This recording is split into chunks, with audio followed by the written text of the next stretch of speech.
All right, so we're back with a brand new game from AEG. This is Valley of the Kings, a deck building game of ancient Egypt. Let's open this up and take a look at what comes inside. So we got the manual right here, and then we've got a series of cards.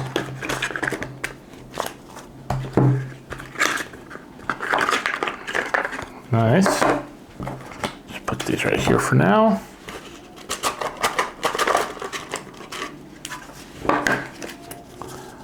A couple more. And then we've got cards that have Tomb on one side and Taking a Turn, Rule Expeditions on the other. Tomb, Set Up and Taking a Turn.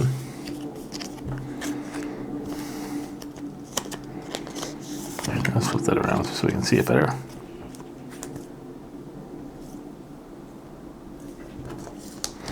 All right, let's set this game up. We'll be right back. All right, so the setup of the game is actually pretty easy. Every player has their starting hand, which are going to represent the pyramids on the bottom right, being a 1. You also have a tomb, you have a draw deck, and a discard pile. But to make up your deck, you have 4 shabati, 3 urn, 2 boxes of food, and 1 offering table. On the card, you have the value for the card for gold, and then you have the cost for the card. You have an action card, and then you have your victory point status here on the bottom. So you're going to take all these cards, and you're going to shuffle them up, and this represents your starting deck. Now, this is a deck building game, so you will be building up and increasing the size of your deck as you play. Draw 5 cards. You're going to place those in your hand. Next, you have the 3 pyramid, or the set 3 cards. You're going to take these, and you're going to shuffle these up.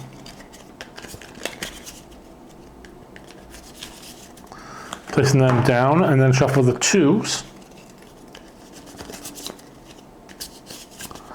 And then those get placed on top of the 3s specifically. The reason being is that you get with the 2 cards first, then the 3 cards, and so on and so forth. So you're going to then build a pyramid.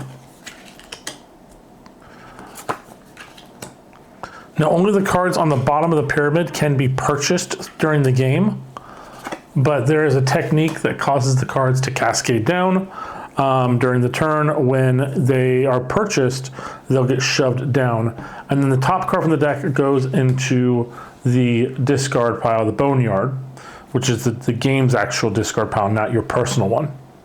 During your turn, you have the ability to do 3 different actions on your turn, which is buying a card from the base, executing an action on the bottom on the card, or to entomb a card inside your tomb.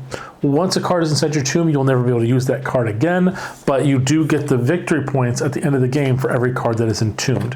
Now, certain cards have victory points that are specific to them. And then certain things have sets. So individual sets of books, which there are 6 different books. Then you have copic jars, you have 4 different copic jars, you have 7 different statues.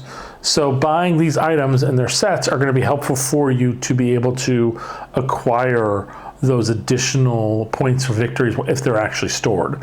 So normally how it works is cards will have a victory point value on them, like artifacts will have victory point, the actual starter cards will have victory points, but the sets will literally need to be able to be added up to get the points for it. So it is basically the number times this number of the set. So if you do have both these canopic jars, these 2 cards will give you 4 victory points in your end of the game, but it does not add up additional sets because they're like bogus. You don't get to have more than 1 set. Yeah. So my hand is currently 5 gold. The cost to purchase these 2 cards would be 7. So that's not going to help me.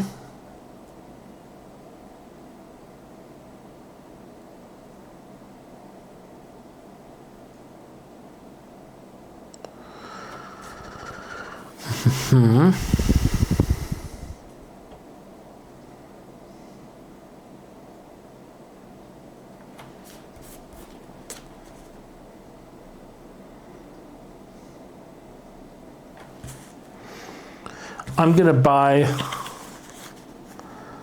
the cheaper card which is this one here.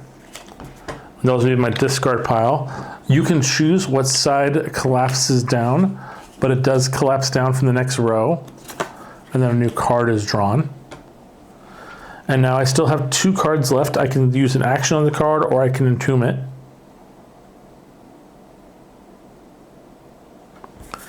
I'm going to put the top card of your discard pile on your top of your deck. And then this one I'll just drop. I'm not entombing that one at this time because it might have some value to me. And then that is my turn for this round. The next round will go around for me and I will draw 5 cards. And now I will basically want to spend these 4 cards to purchase this jar. I might be so inclined to use this card to force an opponent to discard a card so their hand will be smaller for their next round, less cards to less value. But things will purchase, they'll push down. And so we have our first antique. So this antique here, if stored, is worth 2 victory points.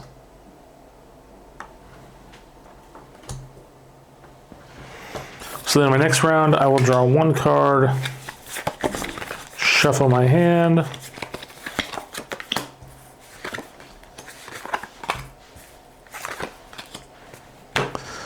so I'm going to entomb the canopic jar because I want to start building that set.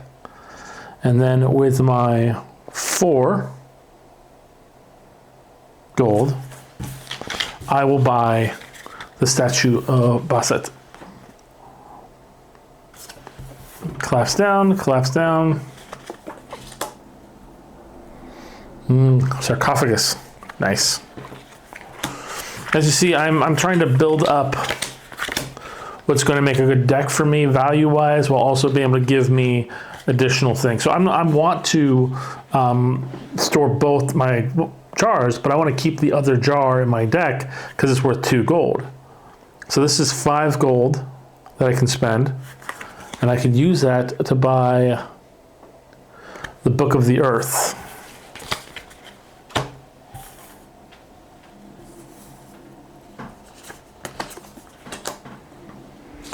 Now I'm not going to want to buy the other Book of the Earth because I already have that one, and the only reason why I want to get that one specifically is if I want just the extra value.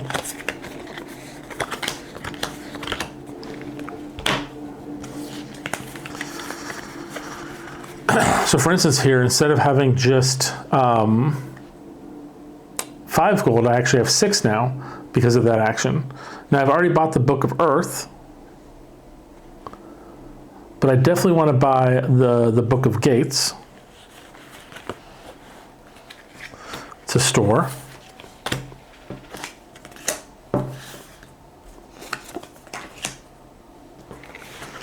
And now with my 3, I will buy the statue of Anubis.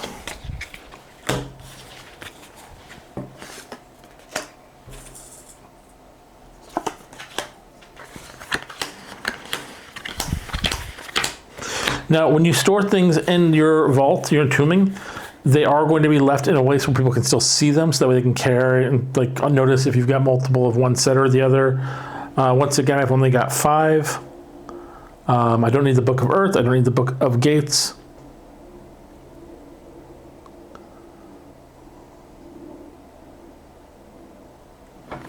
So I'll buy the Censer because it's worth 2, and then I will discard my urn to put this on the top of my draw deck. And the reason why I want to do that is to get more value.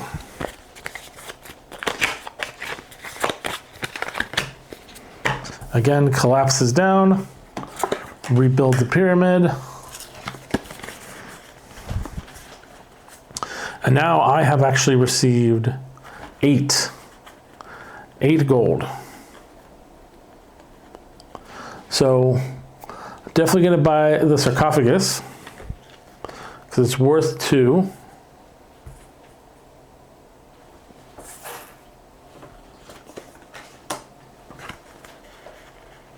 And then I'm going to use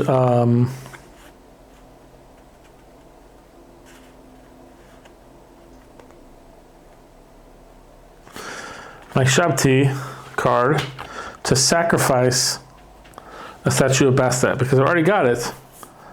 So I don't need to get another one. And then maybe prevent other people from getting a card that I already have. So the game ends when you have discarded all the decks. So the deck has all been taken care of, gone out through all their players. That includes played cards and cards in there, and all players have had the ability to take a turn. And so once it's basically been resolved, that round is done, then the game is over and you're going to add up your points. At this point, I only have the 1 point. But as you build up the game, you'll get more and more points. And hopefully that makes a lot more sense. The game actually can work with up to 4 players. They recommend 2 to 4 because they have enough of the starter cards specifically for it. Well, hopefully you guys found it interesting. Hope you guys pick this up for yourself. We will see you guys next time.